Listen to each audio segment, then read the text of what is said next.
Hi, welcome back to Spice and Shine. എല്ലാവർക്കും Spice and ഷൈനിലേക്ക് ഒരിക്കൽ കൂടി സ്വാഗതം.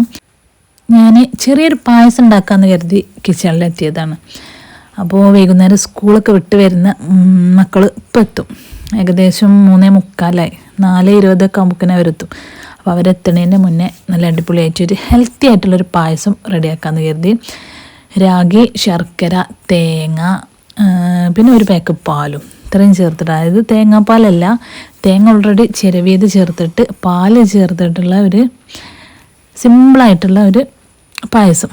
3 ആൾക്കും ഇഷ്ടമാണ്, കുടിക്കും, കുഴപ്പമൊന്നുമില്ല.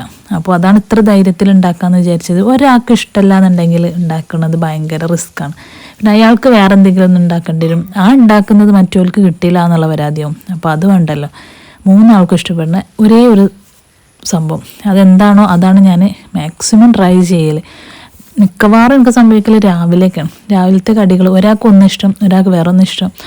എല്ലാവരും കൂടി ഒന്ന് ഇഷ്ടപ്പെടുത്താൻ കുറച്ച് ബുദ്ധിമുട്ടാണ്. എന്നാലും വലിയ കുഴപ്പമില്ല, അഡ്ജസ്റ്റ് ചെയ്ത് അങ്ങനെ പോവും. ഞാൻ ചെറുതിലായിരിക്കണൊക്കെ സമയത്ത് ഇങ്ങനെ എന്താ പറയുക, സ്കൂളിട്ട് വരുന്ന സമയത്തൊക്കെ എന്തെങ്കിലും ഉണ്ടാക്കുക അങ്ങനെയല്ലായിരുന്നു. രാവിലത്തെ ഫുഡ് എന്താണോ ബാലൻസ് ഉള്ളത് അതാണ് കഴിക്കലുള്ളത്. ചായ നിർബന്ധമാണ്. അതിലേക്ക് എന്തെങ്കിലും ഒരു പലഹാരം, അത് പുട്ടോ ചിലപ്പോൾ അപ്പം, ദോശ, ഓട്ടട, ഉപ്പുമാവ്, അങ്ങനെ എന്തെങ്കിലും ആയിരിക്കും. എന്നാലും ചായയും കടിയും. എൻ്റെ ഇക്കാക്കന്മാരൊക്കെ ചോറ് കഴിക്കും, ഓൽക്കത് ഇഷ്ടമാണ് ചോറ്. പിന്നെ ഞാനും അനിയത്തിയും ചായയും പലഹാരത്തിൻ്റെ ആൾക്കാരാട്ടോ. ഞങ്ങൾക്ക് അതാണ് നിർബന്ധം. ഇപ്പോൾ ഉച്ചയ്ക്കൊരു ചോറ് കഴിച്ചിട്ടില്ലെങ്കിലും അല്ലെങ്കിൽ രാത്രി ചോറ് കഴിച്ചിട്ടില്ലെങ്കിലും വലിയ കുഴപ്പമില്ല. ചായയും പലഹാരം അത് കിട്ടിയാൽ മതി. അത് ഇനി എന്തായാലും കുഴപ്പമില്ല. നോമ്പൊക്കെ ആവുന്ന സമയത്ത് ഭയങ്കര സന്തോഷം അതേന്നു. രാത്രി ഫുഡ് ചോറ് കഴിക്കണ്ടല്ലോ, എന്താണോ ചായ കടി അത് കഴിച്ചാൽ മതിയല്ലോ. ഇപ്പോൾ ചോറാണെങ്കിലും നമ്മൾ സാധാ ചോറുണ്ടാവില്ലല്ലോ. അങ്ങനെയൊക്കെ ഒരു ഇഷ്ടങ്ങളായിരുന്നു കേട്ടോ ഉണ്ടായിരുന്നത് ചെറുതായിരുന്ന സമയത്ത്. ഇപ്പം ഇതാ ഞാൻ തന്നെയാണ് കിച്ചണിൽ. അപ്പോൾ നമ്മൾ ഓരോന്ന് ഇഷ്ടത്തിൽ ഉണ്ടാക്കുക, നമ്മൾ തന്നെ കഴിക്കുക, മക്കൾക്ക് ഇഷ്ടപ്പെട്ട് കൊടുക്കുക, അവരുടെ ഇഷ്ടങ്ങളും നമ്മൾ പരിഗണിക്കുക, അങ്ങനെയൊക്കെ ഇങ്ങനെ ആയിട്ട് പോകുന്നുണ്ട്. പിന്നെ കുഞ്ഞുങ്ങളായിരിക്കുന്ന സമയത്ത് നമ്മൾ മക്കൾക്ക് കൊടുക്കും അല്ലേ, ഈ റാഗിയൊക്കെ നന്നായിട്ട് കുറുക്കാക്കിയിട്ട് കൊടുക്കും. പിന്നെ കുറച്ച് വലുതായാൽ അവർക്കും കൊടുക്കും. ഈ ഇടയിലുള്ള ആളുകൾക്കാണ് ഇത് കിട്ടാൻ ഭയങ്കര പ്രയാസം. ഇത് ഭയങ്കര ഹെൽത്തിയാണ്. നമ്മൾ കഴിച്ചാൽ നമുക്ക് ഭയങ്കര ഹെൽത്ത് ബെനിഫിറ്റ് ഉള്ള സംഭവമാണ്. പക്ഷേ ഭയങ്കര മടിയാണ് ഇത് കഴിക്കാൻ. പിന്നെ റാസിക്ക് വലിയ ഇഷ്ടമല്ല, എന്നാലും നിർബന്ധിച്ചാൽ കഴിക്കും. ഇഷ്ടപ്പെട്ടിട്ടല്ല, നിർബന്ധത്തിൻ്റെ പുറത്ത് കഴിക്കും. ലിനും കഴിക്കും കേട്ടോ, കുഴപ്പമൊന്നുമില്ല. അപ്പോൾ അവരുടെ ഇഷ്ടത്തിന് എങ്ങനെ ഉണ്ടാക്കാമെന്ന് വിചാരിച്ച് അങ്ങനെ ഉണ്ടാക്കുകയാണ്. റാഗിൻ്റെ പൗഡർ ഉണ്ട്, അപ്പോൾ അത് വെച്ചിട്ടാണ് ചേർക്കണത്. 1 കപ്പ് തികച്ചെടുത്തിട്ടില്ല, അതിൽ നിന്ന് കുറച്ച് ഒഴിവാക്കിയിട്ടാണ് എടുത്തത്. കൂടുതലായാൽ പെട്ടെന്ന് തന്നെ കട്ടിയാവും, അപ്പോൾ അത് കഴിക്കാൻ വലിയ ടേസ്റ്റ് ഉണ്ടാവില്ല. കുറച്ച് ലൂസായിട്ട് കിടക്കണം, അതാണ് അതിൻ്റെ ഒരു പെർഫെക്ഷൻ.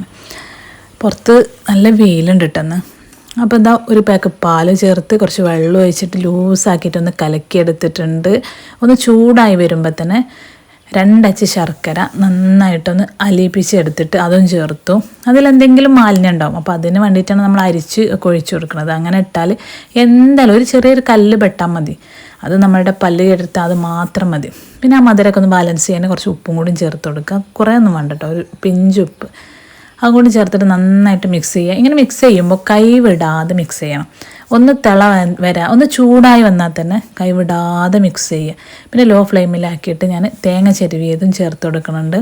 ഏകദേശം ഒരു അരമുറിൻ്റെ മുകളിൽ തേങ്ങ ചേർത്തിട്ടുണ്ട് കേട്ടോ. തേങ്ങ അത്യാവശ്യം ചേർക്കുക, അപ്പോഴേ നല്ല ടേസ്റ്റ് ഉണ്ടാവുള്ളൂ. ഓൾറെഡി തേങ്ങ ചെരുവിച്ചത് ഫ്രീസറിലുണ്ട്, പിന്നെ രാഗിപ്പൊടി ഉണ്ട്.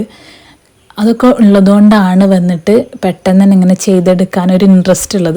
തേങ്ങ പൊളിക്കണം, അത് ചിരവണം, എന്നിട്ടൊക്കെ ഉണ്ടാക്കണം എന്നൊക്കെ ഉള്ളതാവുമ്പോൾ ചെയ്യാനും ഒരു മടിയായിരിക്കും. അത് പിന്നെ ചെയ്യാം, അല്ലെങ്കിൽ പിന്നെ എന്തെങ്കിലും ഈസി ആയിട്ടുള്ള എന്തെങ്കിലും ഉണ്ടാക്കാം, അങ്ങനെയൊക്കെയാണ് മൈൻഡിലേക്ക് വരിക.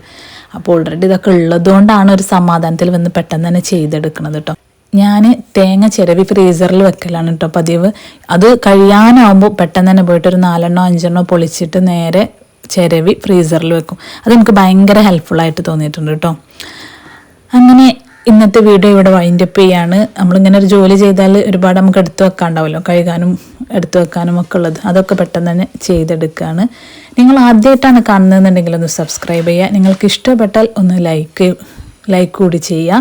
അതുപോലെ തന്നെ നിങ്ങൾക്ക് എന്തെങ്കിലുമൊക്കെ നിർദ്ദേശം അഭിപ്രായം നിങ്ങൾ ഇതുപോലെ തന്നെയാണോ ചെയ്യൽ, രായി പായസം ഇതുപോലെ ഉണ്ടാക്കലുണ്ടോ, അതിൽ ഇതുപോലെ തന്നെയാണോ ചേർക്കൽ, എന്തെങ്കിലും വ്യത്യാസം വരുത്തണോ എന്നുള്ള നിങ്ങളുടെ നിർദ്ദേശങ്ങളും അഭിപ്രായങ്ങളും വിവരങ്ങളും ഒക്കെ ഒന്ന് എന്നെ കൂടി അറിയിക്കാം കേട്ടോ.